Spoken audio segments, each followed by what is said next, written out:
In this lesson, we will tune a next-line prefetcher under a hard memory bandwidth cap.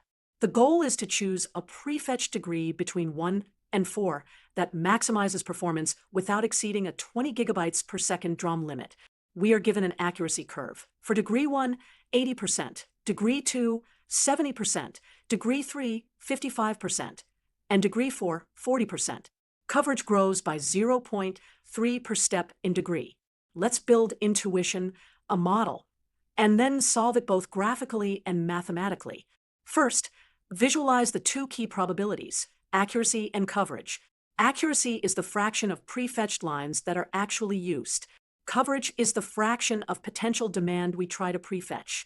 Coverage is 0.3, 0.6, 0.9, and 1.0 for degrees 1 through 4, capped at 100%.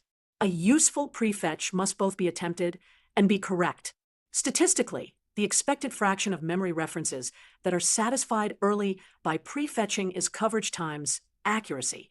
We call this the benefit. Let's compute the benefit for each degree. Now, the constraint. Prefetching adds bandwidth. Accurate prefetched lines replace later misses, but inaccurate prefetches are pure waste. If B0 is the program's baseline demand bandwidth without prefetching, then with degree D, DRAM traffic becomes B0 times 1 plus coverage times 1 minus accuracy. The term coverage times 1 minus accuracy is the wasted fraction. To stay under the cap, we require B0 multiplied by 1 plus coverage times 1 minus accuracy to be less than or equal to 20. Let's compute the overhead factor, 1 plus coverage times 1 minus accuracy, and the allowable baseline bandwidth, which is 20 divided by that factor. We'll tabulate the results for degrees 1 through 4. Graphically, here is the allowable baseline bandwidth B0 max for each degree. Higher degree increases waste and lowers the allowable baseline. Now, suppose your workload's baseline bandwidth is about 16 gigabytes per second. We'll draw a horizontal line at 16 to see which degrees are feasible under the cap. Any degree whose allowable baseline is above the yellow line is feasible.